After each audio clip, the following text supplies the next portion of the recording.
So today I'm going to be talking about fundamentals of probability examples. We're going to be going over some examples so that you better understand everything. Okay, we'll start here. You rolled a die one time, find the probabilities. Okay, so here we have a couple questions. Find the probability of rolling a die and getting a 4, what would that be? So we know that there are 6 faces on a die, okay? And 4 is only one of those faces. So over here, we know the answer is going to be 1 over 6. I hope you can see that. That's a 1 over 6. Okay, so next one, probability of getting a number more than 1. So there are how many faces in there that have more than 1 dots? Well, there are actually 5, right? There's only 1 dot that has 1 out of those 6. So we already know that, there's 6 faces, and we know that out of those 6, 5 of them have more, are greater than 1. That will be 5 over 6, okay? All right, so now we have another one. Probability of rolling the die and getting an even number. So there we got 1, 2, 3, 4, 5, 6. How many of those are even? So we got 2, 4, 6, 8. Sorry, 2, 4, 6. That's only 3. So the probability of getting that is going to be 3 over 6.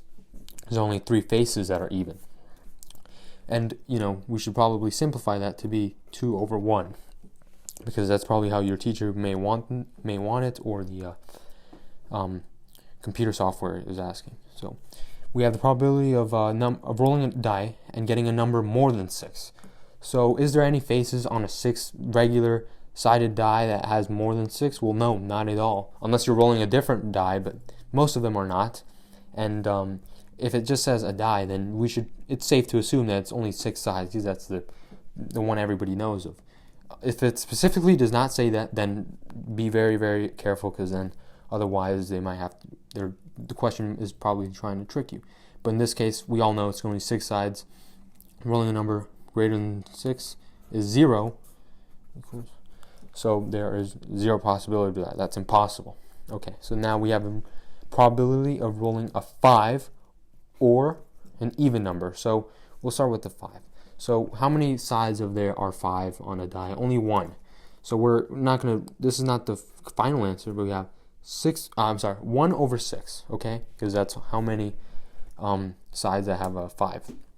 And now we have even number. So how many even numbers do we have? We have 3.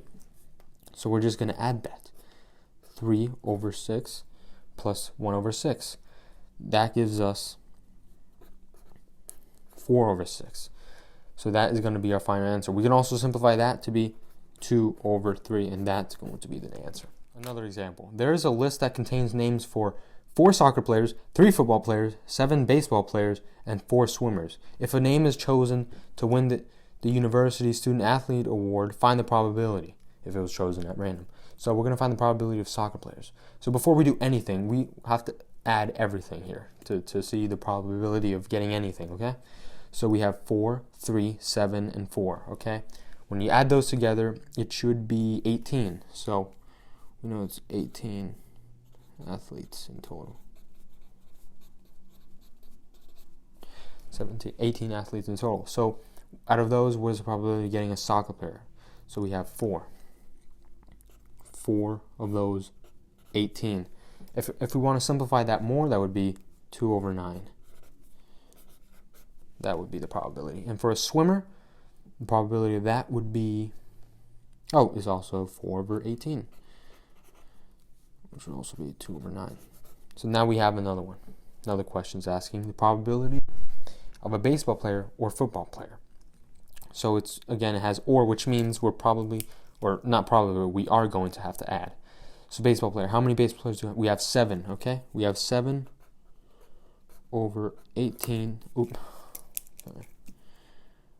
7 over 18 plus 3 over 18. That would give us 10 over 18. That is our probability of getting either a baseball player or a football player. It's going to be 10 over 18. If we want to simplify that, that would be what? 5 over 9. That's a 5 over 9 chance of being either a baseball player or football player being selected. Okay, let me square that. All right, so what is the probability of not getting a baseball player? So that's pretty easy, because all we have to do is subtract the amount of baseball players by 18, because we want anyone who's not a baseball player. So all we got to do is really just 18 minus 7, and that gives us 11, okay? And it's going to be 11 over 18.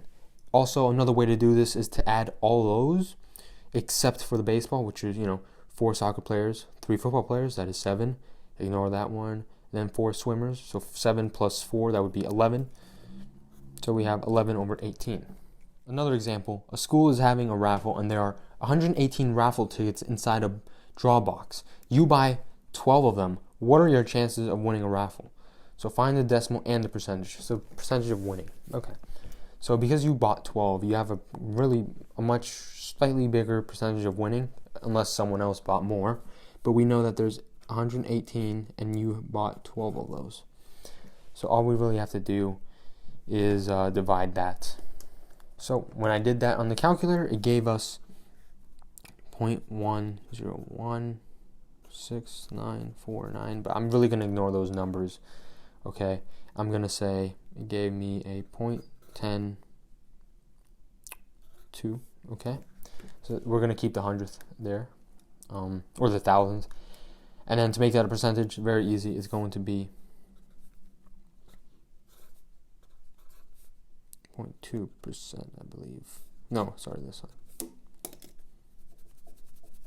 So it's going to be 10.2%. That's going to be the percentage, and that's going to be the decimal.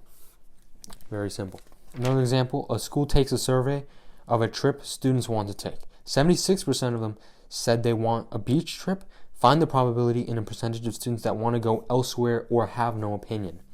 So we already know out of those 100, we'll do it like this. We'll make a decimal.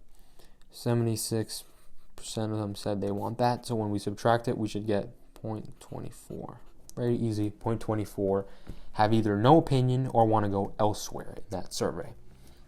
So that 24 we're going to make into a percentage. 24%. That's the percentage of that they want to go elsewhere or have no opinion.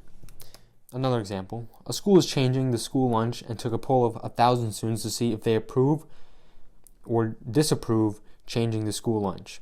So over here we have 283 disapproved changing it, 621 approved changing it, and 96 had no opinion or were completely unsure. So it's asking, find the probability in decimals and percentages that a student selected at random will either approve or disapprove or have no opinion on it. So we'll start with this one, approve. Very easy, since it's 1,000, we already know that that's going to be our denominator, because if it's a survey and it's in total, then that's going to be the denominator.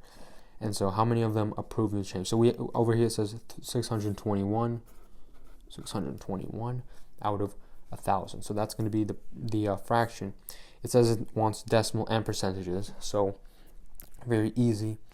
This with ones like these, there's a lot of zeros. You can probably do that in your head, but we have 621 divided by 1,000.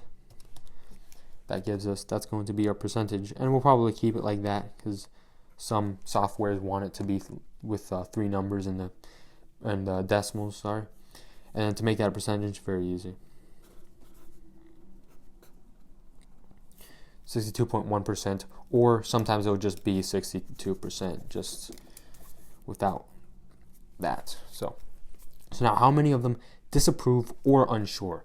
So here it's asking 2 things, okay? It's combining these 2 things as or. So how many of them disapproved, and then how many of them were completely unsure or no opinion? So we have 96 and 283. So I'm going to make this into 2 fractions.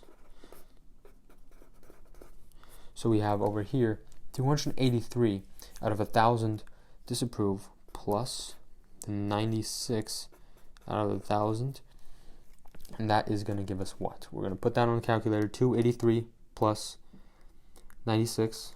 That gives us 379. So 379 out of 1,000 were disapproved of it or have no opinion on it.